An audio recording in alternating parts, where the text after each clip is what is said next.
Hello दोस्तों, मेरा नाम है मनप्रीत सिंह और आप देख रहे हैं likelyfad.com। और आज मैं बात करने वाला हूँ Asus Zenfone Max Pro के बारे में। मेरे को इसको चलाते हुए 12-13 घंटे हो चुके हैं और मैं आपके साथ शेयर करना चाहता हूँ इसके कुछ इनिशियल इंप्रेशंस। तो देखते रहिए।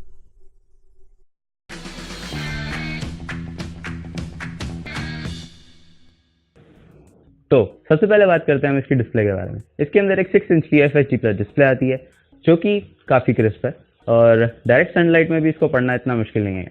ये काफ़ी ब्राइट है और अभी इतना मैंने इसको टेस्ट किया नहीं है, पर अभी तक इसकी कलर रिप्रोडक्शन में मुझे थोड़ी सी कमी लगी। वो हम बाकी आगे चेक करेंगे कि ये एक्चुअल में ऐसी है या फिर मे भी मुझे थोड़ा सा अभी लग रहा है। अब हम बात करते हैं इसके कैमरे की। इसके अंदर एक 13+5 मेगापिक्सल का कैमरा है पीछे और आगे एक है 8 मेगापिक्सल का कैमरा, और जो कि ठीक ठाक है, इतना अच्छा भी नहीं कह सकते, बट प्राइस के हिसाब से काफ़ी अच्छा है। इसका पोर्ट्रेट मोड मुझे काफ़ी अच्छा लगा। सॉफ्टवेयर ब्लर थोड़ा ज़्यादा है बट फ़ोटोज़ अच्छी आती हैं। और इसके फ्रंट कैमरे में एक 8 मेगापिक्सल का सेंसर है जो कि इतना भी अच्छा नहीं है, बट आपका काम चल जाता है और फोटोज़ काफ़ी क्रिस्प आती हैं। इसका ब्यूटी मोड जो है वो काफ़ी अच्छा काम करता है। डिपेंड करता है कि आपको कैसा चाहिए। इसमें 3 लेवल्स आते हैं, लो, मिड और हाई। तो आपके ऊपर है कि आप उसको किस हिसाब से यूज़ करना चाहते हो। तो अब हम बात करते हैं इसके स्पीकर्स की।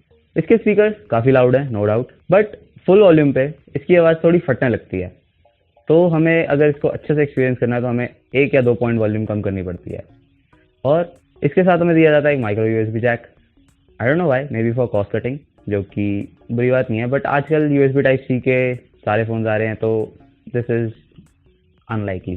अब हम बात करते हैं इसके सॉफ्टवेयर के बारे में। इसके अंदर Asus की पुरानी Zen UI नहीं आती। इसके अंदर स्टॉक एंड्रॉयड आता है जो कि अभी करंटली एंड्रॉयड 8.1 पर रन कर रहा है। और अभी तक जितना मैंने इसको यूज़ किया है ये काफ़ी स्नैपी है। इसका रिस्पॉन्स टाइम बहुत अच्छा है और एक अच्छी बात इस फ़ोन के बारे में ये है कि इसमें अपडेट्स बहुत जल्दी और अप्रॉक्सीमेटली 2 साल तक तो आएंगे ही आएंगे, क्योंकि स्टॉक एंड्रॉयड है। अब ये एंड्रॉयड 1 नहीं है तो हम ये नहीं पता लगा सकते कि कितनी देर तक अपडेट आएगी। जब तक इसको Asus अपडेट करना चाहेगा वो कर सकता है, और जब इसको रोकना चाहेगा वो रोक भी सकता है।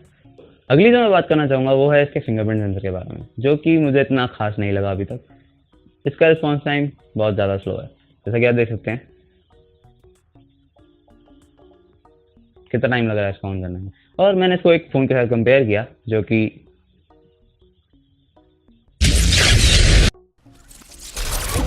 That is Redmi Note 5। इसके साथ कंपेयर करने में मुझे पता चला कि इसका सेंसर कितना स्लो है। जैसा कि आप देख सकते हैं कि कितना फ़र्क है दोनों के तीनों होने में। ठीक, तो जहाँ तक मुझे लगता है ये एक सॉफ्टवेयर प्रॉब्लम हो सकती है और ये सॉफ्टवेयर UI के साथ अपडेट में ठीक हो सकती है, क्योंकि Asus ने स्मार्टफोन के पेज पे बोल रखा है कि ये फिंगरप्रिंट सेंसर 0.3 सेकंड में अनलॉक करने की कैपेबिलिटी रखता है। बट अभी तो ऐसा दिखने को कुछ हो नहीं रहा। सो लेट्स सी, अगर ये सॉफ्टवेयर अपडेट का ठीक हो सकता है तो। अब हम बात करते हैं एक और चीज़ की जो स्मार्टफोन में है बट ढंग से काम नहीं करती, जो कि है इसका फेस अनलॉक। मैंने इसमें फेस अनलॉक सेटअप किया था बट इट ऑलवेज इज कि फेस नॉट रिकॉग्नाइज या फेस नॉट फाउंड। जैसा कि आप देख सकते हैं अभी ये एनवायरनमेंट काफ़ी वेल लिट है, लाइटनिंग काफ़ी अच्छी है, फिर भी ये मेरा फेस रिकॉग्नाइज नहीं कर रहा। जैसे कि आप देख सकते हैं अभी भी अनलॉक नहीं हुआ। दोबारा इसको करके देखता हूँ, अभी भी अनलॉक नहीं हुआ। सो एवेंचुअली मेरे को इसको फिंगरप्रिंट सेंसर से खोलना पड़ता है, जो कि काफ़ी स्लो है। सो मैं इस चीज़ को कहूँगा कि इस चीज़ को ध्यान में रखें और प्लीज़ अपडेट करें इसको।